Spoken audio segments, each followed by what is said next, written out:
Okay, so I'm Jonnie Wilson. I have a long name. It's Jonnie Lorraine Madeline Wilson. Where I come from, a lot of places, so it's not where I can claim home to anything because my dad was retired military. And so I was born in Portsmouth, Virginia, lived a long time in the 60s in California, San Diego and Long Beach, California. And I think that's where my idea of wanting to know more about what was going on in the world, because I was very small. I was probably like 4 or 5 when I saw a riot for the first time, and I lived down the street from the Muslims and the Black Panthers. So that's where that came from, of just having that quest of wanting to know more about my race. You know, what was going on back then that I didn't know, because nobody told me anything. I just thought it was a scary time. Mm-hmm. And then we moved to Texas. I was probably, I don't know, I can't even remember how old I was, so long ago. But that's where I really understood about race, because of an incident that happened to me when I was a child. I was probably about, I want to say about 11 or 12. And my best friend was Hispanic. And we were playing together, and we used to play all the time together. And then all of a sudden she came to me and told me, well, I can't play with you anymore. And I'm like, I was upset because, you know, this is my best friend telling me she can't play with me. And she says, because you're a nigger. And so that was the first time I had experience of that word, and then knowing that it was something wrong with using that word, as far as it's something that was towards me and something was bad. I remember asking my mother what that meant, because growing up we never used that word at all. So that was all just new to me. And so she tried to explain the best way she could. Then she, you know, and she was born in Texas, so she told me about times when she had to go to the back of the house or a restaurant to get food. And so that's where my idea of what racism and race came about, is what we finally had that conversation, because she never did mention it before. Well, and that's when she started telling me stories about what she went through as going to the back of a restaurant and not going to the front, or that she was a maid for a period of time where, for white people, that she didn't get a chance to, I mean, she would give us scraps from what they, you know, give us, the leftovers and stuff. And I remember one time when I went to go see her, and they told us we had to go to the back, and I was like, I'm not going to the back of nothing, you know. And then, you know, she was, you know, scrubbing the toilet. I went to the front, by the way, and of course she was scrubbing the toilet, and just something inside of me said, I'm not going to do that. I'm not going to be there. I'm determined not to do that. That's not going to be my life. Is that, you know, I've always, you know, searched for my identity for a long time, you know, not knowing where I fit in, you know, because of being retired in military, you know, military housing, or just being around a lot of people who are military. You don't really have a sense of who you are, because you're just around all different cultures. And I don't know, it was different, you know, different being raised up. But, you know, as I gotten older, you know, I still identify with all people. You know, I'm very comfortable, you know, around all people, but the problem is that some people are not comfortable around me. Background about myself is that I got married at 18, and my husband left me when I was age 22, and I had 3 kids. And so I lived for a period of time in housing, or in projects, or whatever you want to call it, with my children. And that was before I decided to go to school. So about 7 years I lived in the projects. And so there's a lot of stereotype and racism that goes on when you live in that type of a neighborhood. Well, people make assumptions about who you are and about your children, that you don't care about your children, your welfare mother, in which none of that was true. I worked 2 or 3 jobs even when before I came to school. My oldest child, when she was going to go into the first grade, but she was in kindergarten, and so they decided that she needed to be in special ed. They hadn't said anything to me all this time that she needed to be in special ed. But it wasn't until it got closer to the end of the school year that they told me that she needed to be in special ed. And so they came to my house, and a lot of people think this is unbelievable, but they came to my house because I was living in the projects and wanted me to sign the papers for her to be in special ed.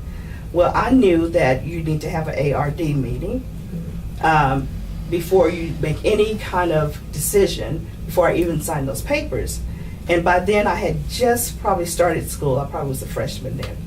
And so when I didn't sign the papers, they were a little upset with that, but I said, I know my rights, I know that, what I need to do. So I got a chance to sit down with the school counselor. I sat down with the principal and the teacher, and I was telling them, I said, I feel like if I put my child in school, in special ed, that she'll be there the rest of her life. She'll be labeled as a person that couldn't learn or whatever. And then they found out that I was in school, and they were like, oh yeah, well then you can help your child. So before, I couldn't because I lived in projects, so. So that you saw that attitude shift. Yes, the whole attitude shift. And it's just like I always felt like I have to say something about, my education, or I have to say this before I feel like, people kind of validate me, a lot of times I've had to do that. Or they just think, oh yeah, well, they make assumptions that, you don't have an education, or, you're just project mother that don't care about your kids, They don't know anything about me, but people really do make assumptions. So, it's just something in me that says I need to find out more about who I am and how the world works. And so consequently, when I first started school, I was first in finance, but it wasn't the fit for me. So I ended up being in history. And I remember even asking for a history class, a black history class, and they didn't have one. And I petitioned, they got people to sign a petition out there in the quad so that we can have one, because that's what I wanted to know. That was the piece that was missing for me, that all this time I was in school and all I heard about black people are, they were slaves, they were docile, and didn't hear anything about resistance or anything like that. And it wasn't until I started pursuing that, because I just felt like there's something else out there that I was missing that I needed to know. I don't know. I've always been kind of a rebel, in a quiet way, but I've always been like, I want to buck the system, I just want to, and because I don't like to be confined to boxes, and, that people think I'm a certain way. So that, and I wouldn't say that I was always like that. There was a period of time when I was married that it was not a good time, because I went through a lot of abuse at that time, and it kind of took away my spirit, of that fighting, and and it came back when I started school, College. and when I took a women's history class, and so that spirit of wanting to do more and to advocate for more came back. But it was a time when it wasn't there. But that was the time, finding out, because the way I was raised, you went to counseling. It was always a minister that counseled you before you got married. And I remember the minister saying that, hey, if your marriage doesn't work, it's your fault. It's not the husband's fault. So no matter, it's okay if he runs around and does all these things or not provide for your family, it's still my fault. So for a long period of time, I went around with that guilt of that. And it wasn't until I came to school, took my first women's history class, that it was all over. It seemed like it all came back again, that that spirit of, not, kind of bucking the system. And I probably had it even when I was married, because that's probably why it didn't work, for me, but I felt it come back then when I came to school, and it was like, okay, this is where I belong, because I always had that quest of wanting to know where, I fit in. And it wasn't until I started school I felt like, okay, this is where I'm supposed to be. This is where I'm supposed to learn. I can learn more. And then I was let down when I was in the honors class, and they told me, because I was asked about the Black History class, and the professor said, well, maybe Texas State is not ready for one. I was like, what? They're not ready for one? And so that's when it became my quest of wanting that Black History class. And yeah, so that was it had to be the late 80s, early 90s, yeah. And it was funny because the way I did it, I was some kind of forum that we were having, and I just got up and said, I asked about a Black History class, and they don't even have one here. And I just went off, and then I didn't know the chair of the history department was right there. So he stood up, he said, well, you need to come talk to me. I said, okay. So I said, are you interested in having a Black History class here? Sign this petition, because they also wanted to make sure that people would sign up for it too. Mhm. But I don't know, it probably was like 100 and something names that I actually got that petition signed, and that's why we have one here. Wow. And I was the first one to take that history class, and I was right up front. What happened in that women's studies class that brought that spirit back?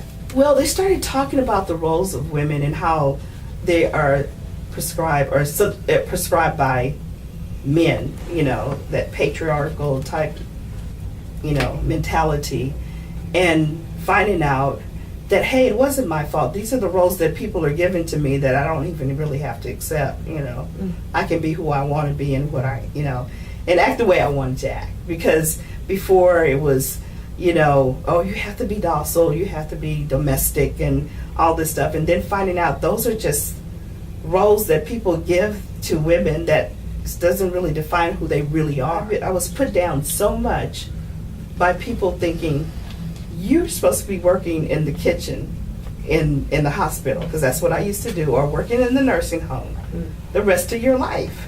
And I should not aspire to anything else, And because I was doing it, something was wrong with me. I was crazy or whatever. You're dragging your kids here or whatever. Because my kids even went with me when I graduated from here and went to University of Missouri. They went with me too, But they always said, she's just always going to school. She don't know, just always putting me down. I had the minister over the pulpit told me I was going to fail. And see, I'm very stubborn. When people tell me that I can't do something, that's when I'm going to say, hey, I'm going to give you my invitation when I get ready to graduate. And so when I graduated the LBJ Outstanding Senior, which is the highest award, first African American to ever receive that award here at Texas State. And I did give her that invitation. She didn't come. I think a lot of times people underestimate me, because I'm not the type that's going to be flashy or whatever. So they kind of underestimate even my intelligence, And I get that a lot, not only just from white people, I would say from African Americans too, because I don't engage in a lot of conversations. I'm more of a doer. So while somebody's talking about it, I'm doing it, So. Okay. You said you get it from people who are white as well as people who are African American. But do you think race has played into this, being looked at as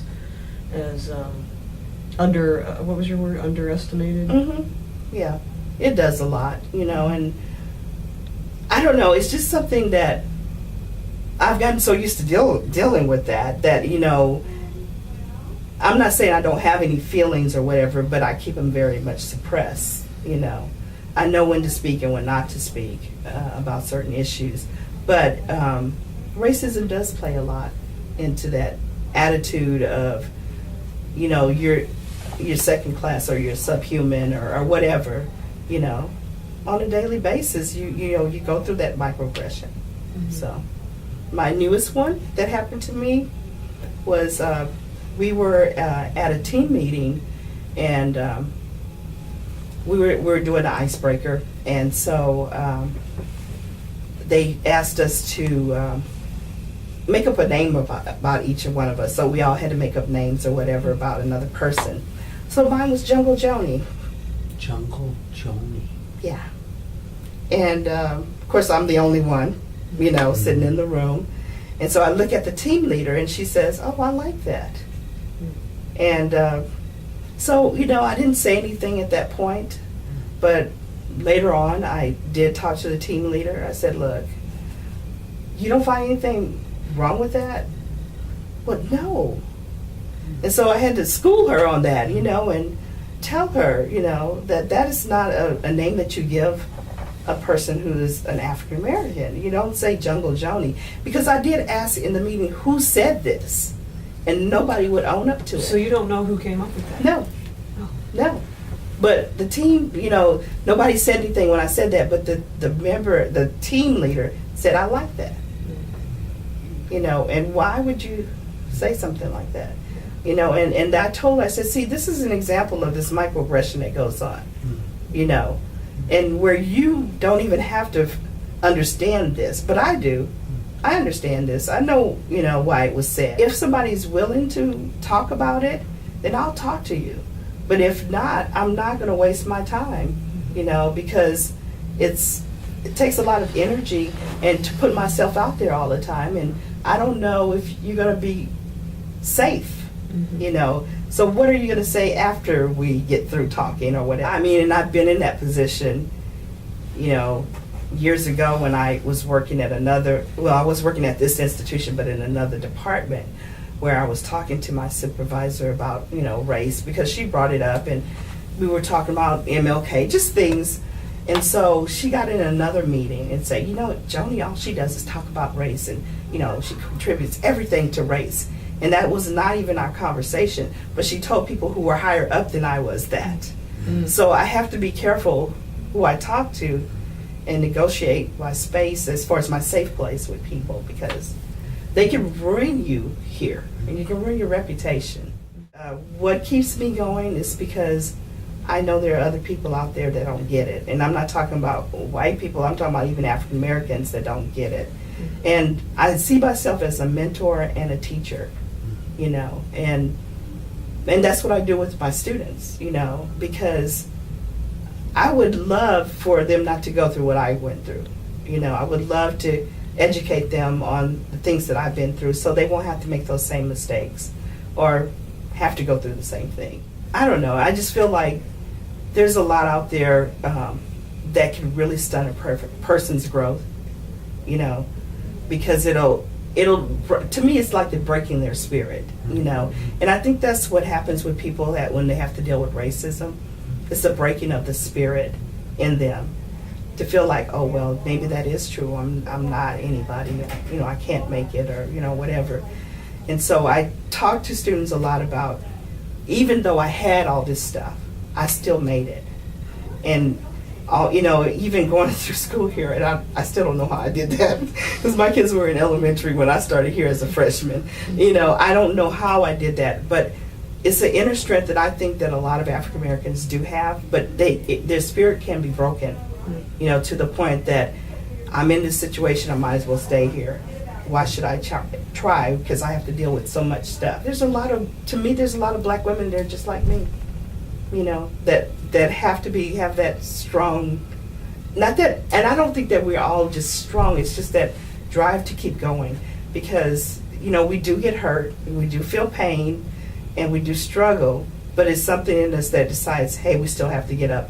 And I also think about, I do a lot of this for my ancestors, you know, because I'm very much grounded in what the struggle that they went through and what they didn't get a chance to do.